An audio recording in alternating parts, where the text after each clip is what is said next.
El presente tema versa sobre uno de los aspectos más complejos del derecho penal, el que tiene que ver con la participación o complicidad. Esta temática ofrece sus particularidades en el ámbito del derecho penal económico. En consecuencia, esbozaremos algunos de los principales problemas que pueden presentarse y su eventual solución en el derecho positivo venezolano. A tal fin, esta presentación desarrollará un artículo que, si bien no versa sobre el derecho positivo venezolano, sin embargo permite su contrastación y asimismo plantear algunos de los problemas básicos que se enfrenta el derecho penal económico ante la complejidad de la criminalidad económica, particularmente la empresarial. Esta diapositiva sintetiza el desarrollo del tema.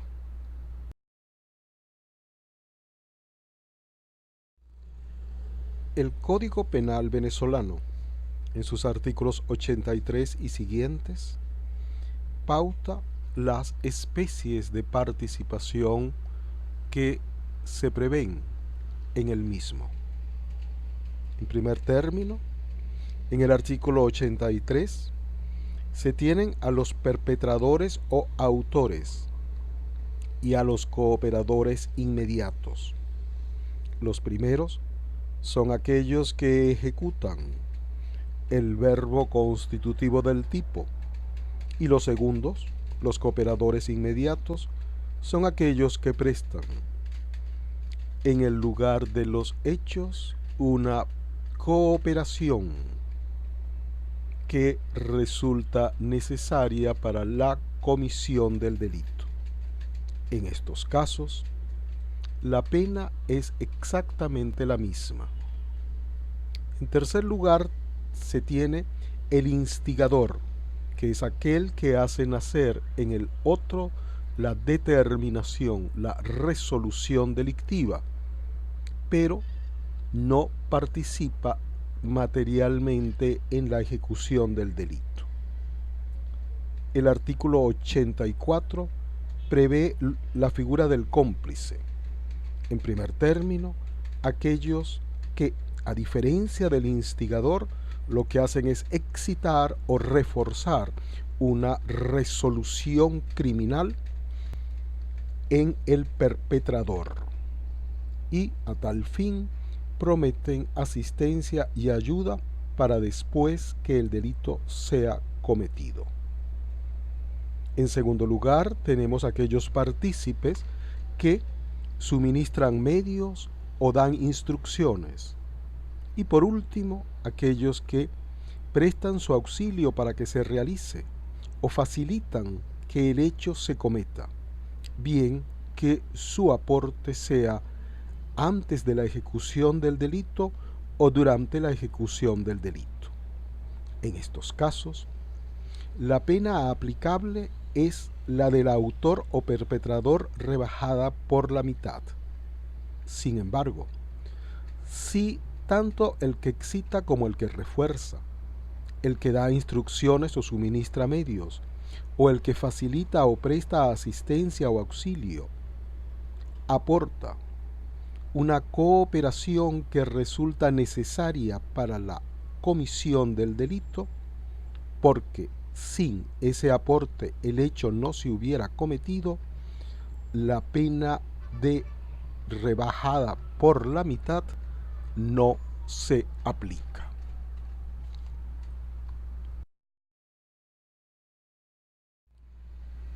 El autor hace una diferenciación entre criminalidad en la empresa y criminalidad de la empresa.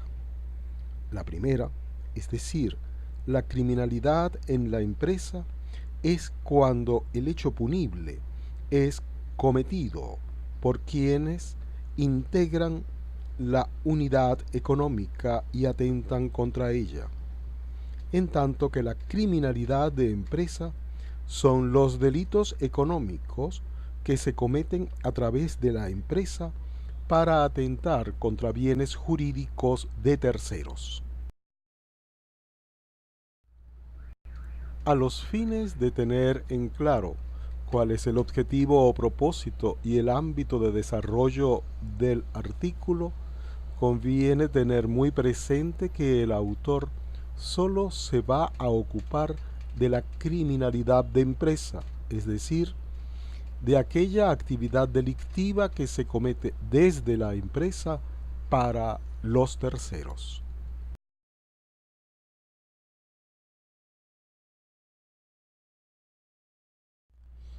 Uno de los primeros asuntos a tratar es el título de responsabilidad penal del ejecutor material, habida cuenta que en la comisión delictiva en las organizaciones transcurre por diversos participantes. Al respecto, por lo que se refiere a la eventual responsabilidad penal del ejecutor material o perpetrador, existen fundamentalmente dos tesis. La minoritaria, según la cual no responde penalmente, es la tesis de Schunemann, para quien, dado el grado de obediencia que existe en la organización empresarial, no hay lugar a dicha responsabilidad. La misma tesis la sostiene Silva Sánchez, pero su argumento fundamental es que el aporte que lleva a cabo el ejecutor material es irrelevante, además de que puede actuar bajo error o por inexigibilidad de una conducta distinta por su condición laboral. La tesis contraria, es decir, aquella de que sí responde, bien sea como autor directo, coautor o interviniente, es la tesis mayoritaria. En tal sentido, el autor invoca la opinión de un conjunto de destacados penalistas, con la diferencia de que un sector, el compuesto por Jacobs, Mauras, Heschek, Terradillos Vascoso y Muñoz Conde, afirma que, además del ejecutor material, deben también responder los superiores a título de coautores.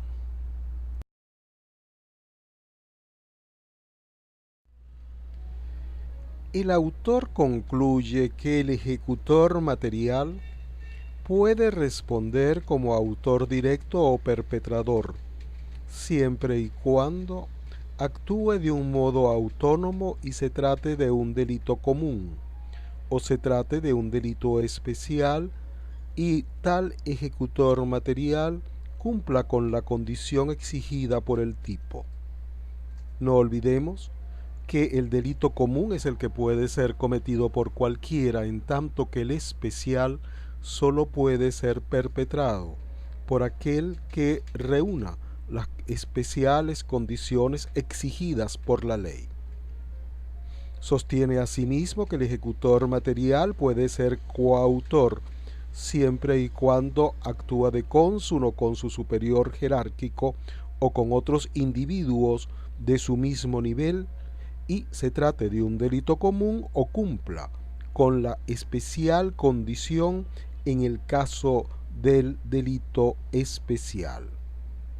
Por último, el autor señala que puede ser interviniente, siempre y cuando actúe en colusión con el superior jerárquico y no cumpla con las condiciones que el tipo penal exige.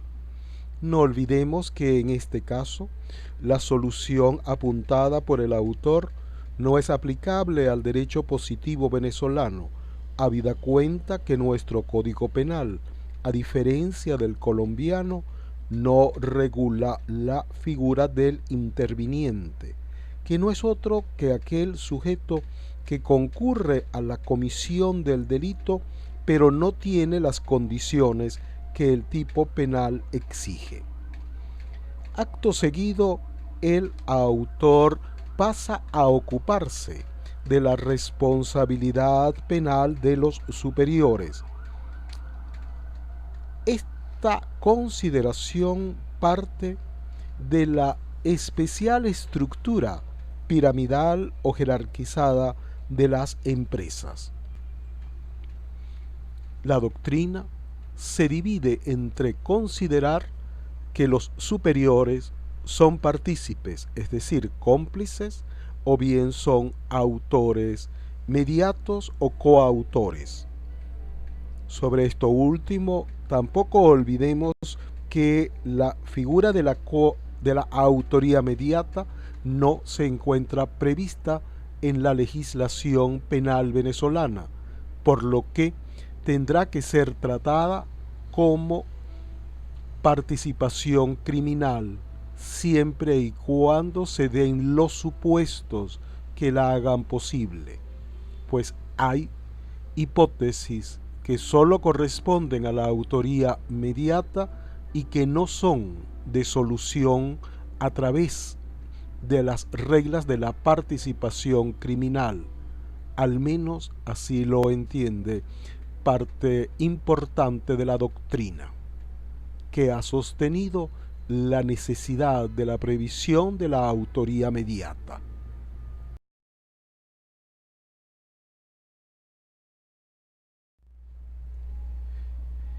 De acuerdo a un sector de la doctrina, el superior debe responder como un cooperador necesario, siempre y cuando concurra la condición de que no tenga un dominio efectivo material sobre la realización del delito, que queda en manos del ejecutor material. En el caso de la legislación venezolana, el superior respondería como cómplice necesario en tanto en cuanto se den algunos de los supuestos previstos en el artículo 84 y su aporte sea en consecuencia indispensable para la comisión del delito,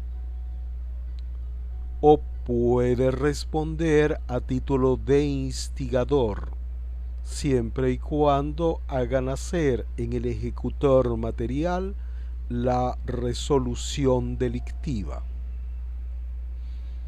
En consecuencia, el término cooperador necesario no debe ser confundido con el de cooperador inmediato, pues dada la organización empresarial, no se trata de una ayuda indispensable en el contexto físico que requiere la figura, como su propio nombre lo indica, es decir, de cooperación inmediata, inmediato entendido, cercanía extrema física.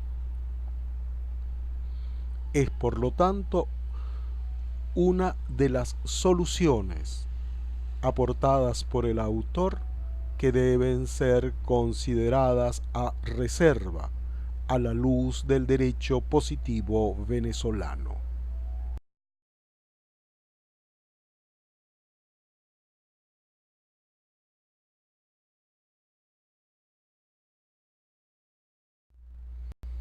Como insistentemente se ha expresado, el autor mediato o autoría mediata no es una figura penal prevista en el ordenamiento jurídico penal venezolano. Por lo tanto, la doctrina mayoritaria que apunta hacia la autoría mediata tendrá que ser analizada a la luz de nuestro derecho positivo, que implica la traslación de los supuestos de hecho a la participación.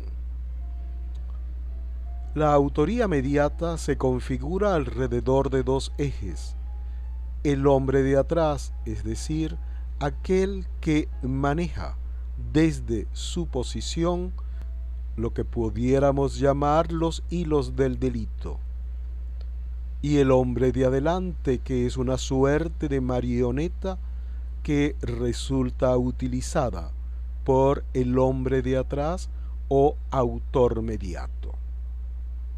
En principio son tres las hipótesis que configuran la autoría mediata. El caso en que el autor inmediato es inimputable, por ejemplo, el caso de un enfermo mental, o por minoría de edad. O bien pudiera suceder que el ejecutor material o autor inmediato u hombre de adelante actúe bajo la coacción que le imprime a su conducta el hombre de atrás o autor mediato. O bien pudiera suceder que el ejecutor material actúe bajo error, es decir, ignorando que contribuye a la ejecución de un delito.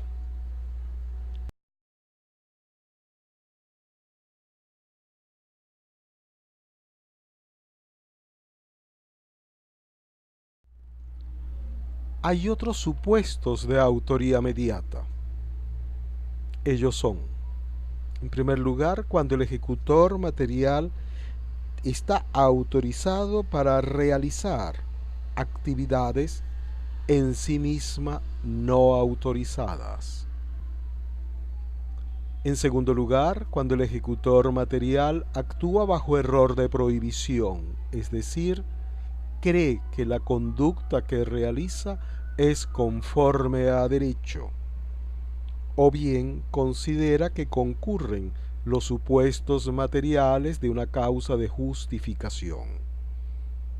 Ciertamente, esta posibilidad no resulta del todo impensable en el caso de los delitos económicos si el tipo penal contiene elementos normativos, es decir, aquellos que no son descriptivos de una situación o condición fáctica, sino que se extraen de una valoración jurídica. En tercer lugar, se tiene el caso de aquellos sujetos perpetradores o autores inmediatos que actúan sin la intención de cometer delito o bien no reúnen la especial condición exigida por el tipo. En este ámbito, el autor se refiere a los delitos de propia mano, que no pueden ser cometidos por terceros. La categoría de los delitos de propia mano corresponde a aquellos delitos que sólo pueden ser cometidos con el cuerpo del autor, como es, por ejemplo, el caso de la violación. Sin embargo, en los últimos tiempos la doctrina ha retrocedido un tanto en cuanto a esta categoría de delitos de propia mano.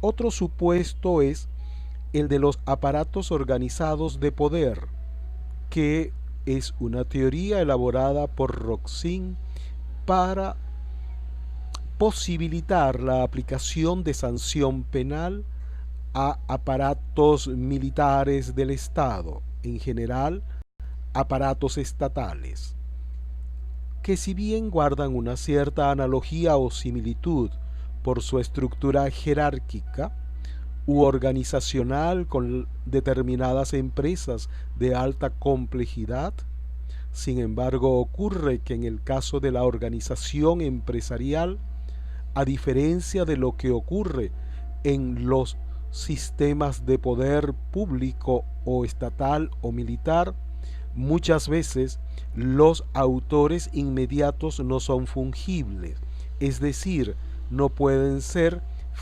fácilmente sustituidos por otros ejecutores.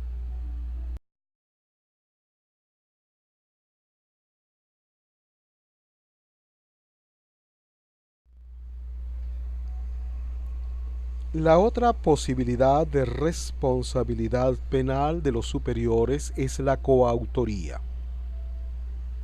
La coautoría supone que exista un acuerdo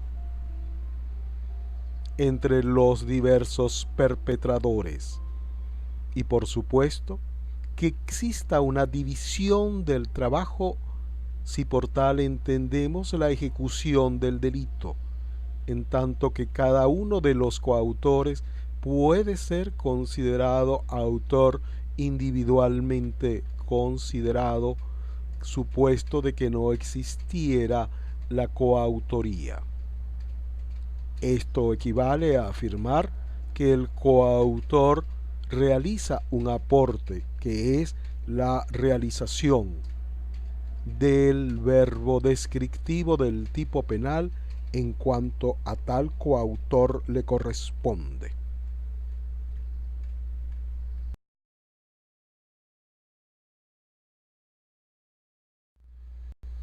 En el caso de los delitos económicos perpetrados en organizaciones empresariales, no es de fácil aplicación la solución de coautoría respecto a los superiores. En primer lugar, porque los superiores no actúan, no intervienen en la realización material del delito, lo cual es una condición íncita a la condición de autor o coautor. En segundo lugar, la complejidad misma de la organización empresarial dificulta la determinación de la decisión del superior. No hay que olvidar que en principio existen tres ámbitos interrelacionados entre sí. El ámbito decisor, que es el superior, el ámbito de la transmisión, que es el que comunica o transmite la orden, y el ámbito ejecutor, que es respecto al sujeto concreto que materializa la acción delictiva. A todo lo anterior se suma que cuando se trata de delitos especiales, es decir, insisto, aquellos en los cuales se requieren unas determinadas condiciones para ser sujeto activo del delito, dificulta en sí mismo la coautoría por parte de los organismos decisores. Evidentemente, todo va a depender del concepto mismo o de la teoría que exista sobre la autoría. Contemporáneamente se va aceptando que la autoría se define no por un dominio fáctico, es decir, no por un ejercicio material del verbo descriptivo del tipo, sino que viene definida por un dominio funcional, es decir, que se requiere que el sujeto, en este caso el superior, no ha de estar necesariamente presente durante la ejecución del delito, ni se requiere que ejecute la conducta descrita por el verbo del tipo, sino que por el contrario existe un dominio funcional, es decir, que sin llevar a cabo un aporte natural, sin embargo, su decisión, su orden, implica dominar la ejecución del delito e implica manejar aquellos instrumentos, en este caso humanos, para que el delito sea perpetrado. Todo lo anterior no significa tampoco que el ejecutor material quede siempre excluido de responsabilidad penal.